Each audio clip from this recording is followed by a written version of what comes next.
Hi everyone, welcome to my channel. ತಮ್ಮೆಲ್ಲರಿಗೂ ನಮ್ಮ ಚಾನಲ್ಗೆ ಸ್ವಾಗತವನ್ನು ಕೋರುತ್ತಾ ಇವತ್ತಿನ ವಿಡಿಯೋದಲ್ಲಿ 2026-27ನೇ ಶೈಕ್ಷಣಿಕ ಸಾಲಿನ ಇಲ್ಲಿ ಅಲ್ಪಸಂಖ್ಯಾತರ ವಿವಿಧ ಮೊರಾರ್ಜಿ ವಸತಿ ಶಾಲೆಗಳಿಗೆ ಸಂಬಂಧಪಟ್ಟ ಹಾಗೆ ಇವತ್ತು ಸಂಜೆ ಇಲ್ಲಿ ವಿದ್ಯಾರ್ಥಿಗಳು ಪಡೆದುಕೊಂಡಂತಹ ಅಂಕಗಳನ್ನು ಇಲ್ಲಿ ಪ್ರಕಟ ಮಾಡಲಾಗಿರುತ್ತದೆ. ನಾನು ಈಗಾಗಲೇ ಹಿಂದಿನ ವಿಡಿಯೋಗಳಲ್ಲಿ ತಿಳಿಸಿದ್ದೇನೆ ಯಾವ ರೀತಿ ರಿಸಲ್ಟನ್ನು ಚೆಕ್ ಮಾಡ್ಕೊಳ್ಳೋದಂತ.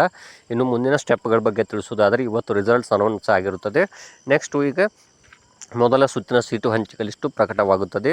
ಅದು ಇನ್ನೇನು ಒಂದು ವಾರ ಒಳಗಾಗಿ ಇಲ್ಲಿ ಮೊದಲ ಸುತ್ತಿನ ಸೀಟು ಹಂಚಿಕೆ ಲಿಸ್ಟು ಪ್ರಕಟಗೊಳ್ಳುತ್ತದೆ. ಇನ್ನು ರಿಸಲ್ಟ್ ಚೆಕ್ ಮಾಡ್ಕೊಳ್ಳೋದು ಹೇಗೆ ಅಂತ ನಾನು ತಿಳಿಸಿದ್ದೀನಿ. ತಾವು ಗೂಗಲಲ್ಲಿ ಹೋಗಿ ಇಲ್ಲಿ ಮೈನಾರಿಟಿ ಡಿಪಾರ್ಟ್ಮೆಂಟ್ ಅಂತ ಕ್ಲಿಕ್ ಮಾಡಬೇಕು. ಅಲ್ಲಿ ಫಸ್ಟಿಗೆ ಬರುತ್ತೆ ಮೈನಾರಿಟಿ ವೆಲ್ಫೇರ್ ಡಿಪಾರ್ಟ್ಮೆಂಟ್ ಅಂತ.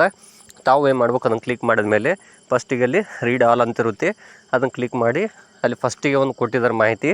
ಇಲ್ಲಿ ಚೆಕ್ ಮಾಡ್ಕೊಳ್ಳೋದು ಹೇಗೆ ಅಂತ ಅದು ಕ್ಲಿಕ್ ಮಾಡಬೇಕು. ಫಸ್ಟಿಗೆ ಅಲ್ಲಿ ಏನು ಬಂದಿದೆ ಅಂತ ನೋಡ್ತಾ ಹೋಗೋದಾದರೆ ಇಲ್ಲಿ ನೋಡ್ಬೋದು. ಫಸ್ಟಿಗೆ ಏನು ಕೊಟ್ಟಿದ್ದಾರೆ ಅಂದರೆ ನೋಡ್ಬೋದು, ಅಲ್ಲಿ ನ್ಯೂ ಅಂತಿದೆ ನೋಡಿ.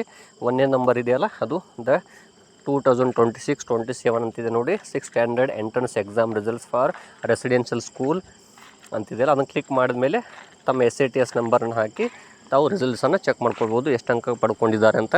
ಮತ್ತು ಇನ್ನೇನು ಕೇವಲ ಒಂದು ವಾರ ಒಳಗಾಗಿ ಮೊದಲ ಸುತ್ತಿನ ಸೀಟು ಹಂಚಿಕೆ ಲಿಸ್ಟು ಪ್ರಕಟಗೊಳ್ಳುವಂಥ ಸಾಧ್ಯತೆ ಹೆಚ್ಚಾಗಿದೆ ಅಂತ ತಿಳಿಸ್ತಾ ಇದ್ದೀನಿ. ಧನ್ಯವಾದಗಳು.